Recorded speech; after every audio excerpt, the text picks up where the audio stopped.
నిన్నటిదాకా దేశం మొత్తము హిడ్మా ఎన్కౌంటర్ మీద చర్చ జరుగుతూ ఉండే. అసలు హిడ్మాలు ఎందుకు పుడతారంటే ఇగో ఎల్లమ్మగూడెం ఊర్లోకి వస్తే తెలుస్తుంది.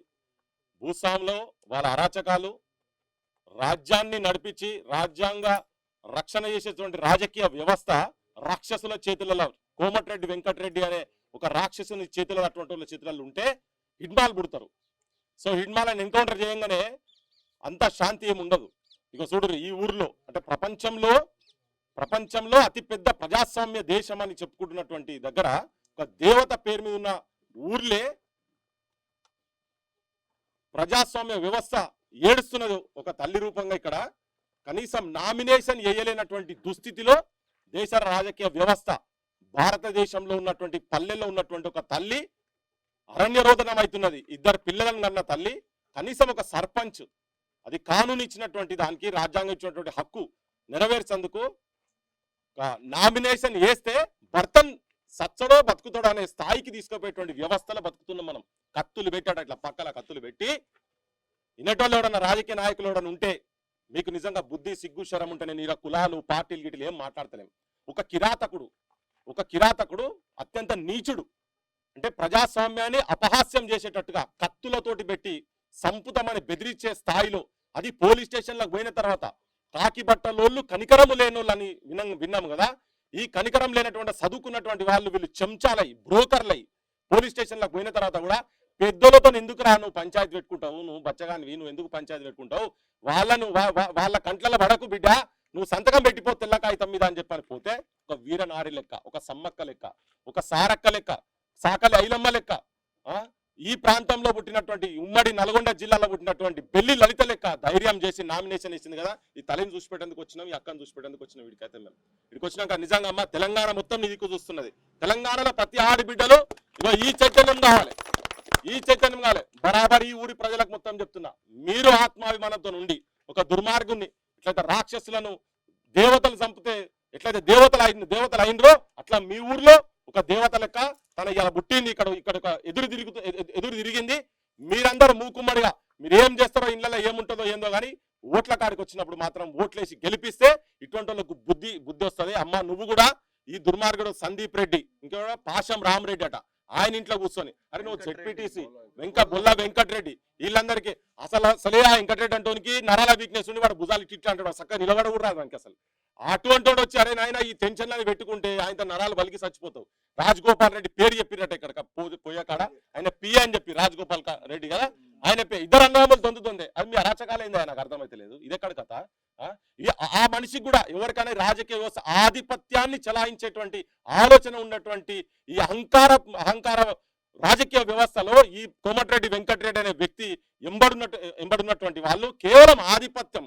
ఇక్కడ యునానిమస్ కావాలి, ఓట్లకు వస్తే వాళ్ళు ఎటువంటి వాళ్ళు గెలవరు కదా, ప్రజలు చీకొడతారు, లాతు కొడతారు. అరే నీకు దమ్ముంటే, నీకు ధైర్యం ఉంటే, నువ్వు ఒక పటేల్ అని చెప్పుక తిరుగుతున్నావు కదా, నీకు వీళ్ళు అంటారు మొగతనం చూపిస్తున్నావు కదా నాయన, నువ్వు ఇళ్ళకి వెళ్ళి తీసుకుపోయి కిడ్నాప్ పెట్టి కత్తులు కాదురా, బహిరంగంగా రా.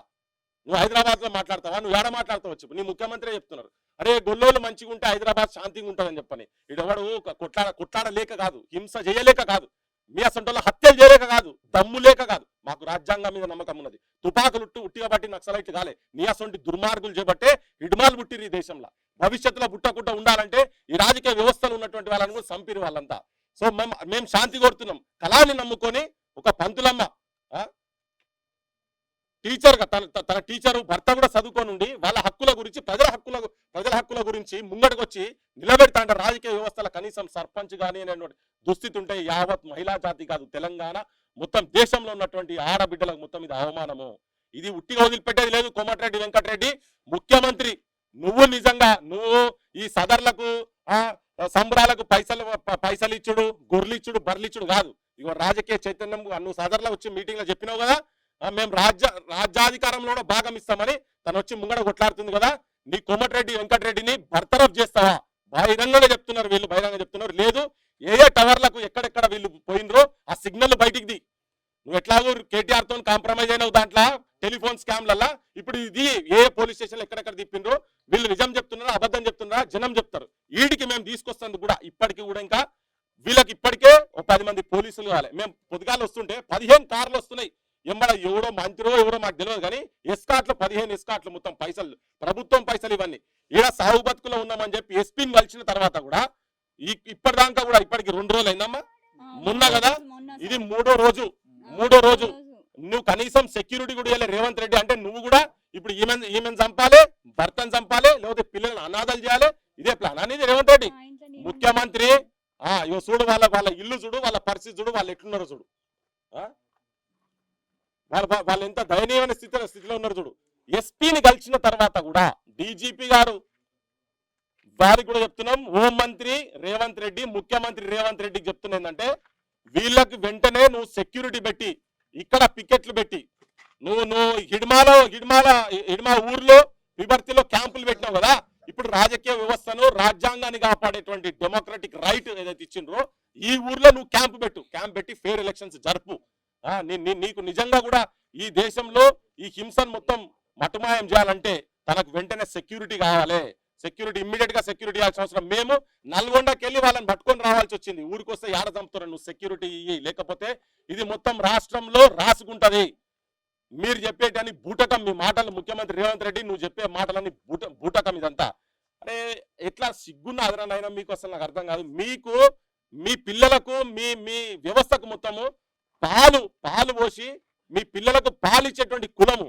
మీ పిల్లలకు మీకు దున్నపోతు లెక్క బలిస్తారు కదా మీరు మందు మీద కూర్చోగానే ముక్కలు వాళ్ళకి ఉచ్చదాగిపించే ఆలోచన ఎట్లా వచ్చింది రా మీరు మనుషులా పశువులా అటువంటి వాటిని ఎంకరేజ్ చేస్తున్నటువంటి కోమటిరెడ్డి వెంకటరెడ్డి నీకు ఏ మాత్రం పాత్ర లేదు అంటే నువ్వు మొత్తం వాడిని డిసోన్ చేయి సందీప్ రెడ్డి కదా తన పేరు నీ పాత్ర లేదు అంటే వాళ్ళని మొత్తం డిసోన్ చేసి వాళ్ళ మీద కేసులు పెట్టిస్తేందుకు నువ్వే ఫోన్ చేసి నువ్వే ఎస్పీ ఆఫీస్కి వచ్చి నువ్వు చెప్తే నిన్ను నమ్ముతారు లేకపోతే నేను నమ్మే సమస్యనే లేదు నువ్వు దీని వెనకాల ఉన్నావు పోలీస్ వ్యవస్థకు ముఖ్యమంత్రి రేవంత్ రెడ్డి కాంగ్రెస్ పెద్దలకు కూడా ఈవెన్ సివిల్ సొసైటీస్ కూడా ఈ నిన్నటిదాకా రేవంత్ రెడ్డి కాంగ్రెస్ పార్టీ గెలవాలని తిరిగినటువంటి సివిల్ సొసైటీస్ అందరికి కూడా చెప్తున్నాం మీరు ఈ పల్లెకి రావాల్సిందే ఏం పల్లెమ్మ ఇది ఎల్లమ్మగూడెం దేవత పేరు మీద తనతో అందుకే చెప్తున్నా దేవత పేరు మీద ఉన్నటువంటి ఊర్లో రాక్షసత్వం నడుస్తున్నది కదా ఈ రాక్షసత్వం ఆపాలంటే సుదర్శన్ రెడ్డి గారు చాలా మంది మీరు ముఖ్యమంత్రికి చాలా దగ్గర ఉన్నారు కదా పెద్ద పెద్దోళ్ళంతా వీళ్ళంతా పోయి ఆడ కూర్చుంటారా ఈమె సెక్యూరిటీ గన్మెన్ పెట్టి ఈ ఊర్లో పికెట్ పెట్టి ఎలక్షన్ నడిపియాలి తర్వాత వాళ్ళ మీద కేసులు పెట్టి బుక్కలు పడాలి సర్పంచ్ ఇది లేడీ అయింది కదా లేడీ అయింది సందీప్ రెడ్డి భార్య నిలబడ్డది కనుక భర్తనే తీసుకొని కిడ్నాప్ చేసి తీసుకుపోయింది అని చెప్పి క్లియర్ చెప్తున్నాడు కేసులు పెట్టి ఫస్ట్ బుక్కల పడాలి నాన్ బెయిలబుల్ కేసులు పెట్టి ఎలక్షన్ల వరకు బయటికి రాకుండా కేసులు పెట్టాల్సిన అవసరం ఉన్నది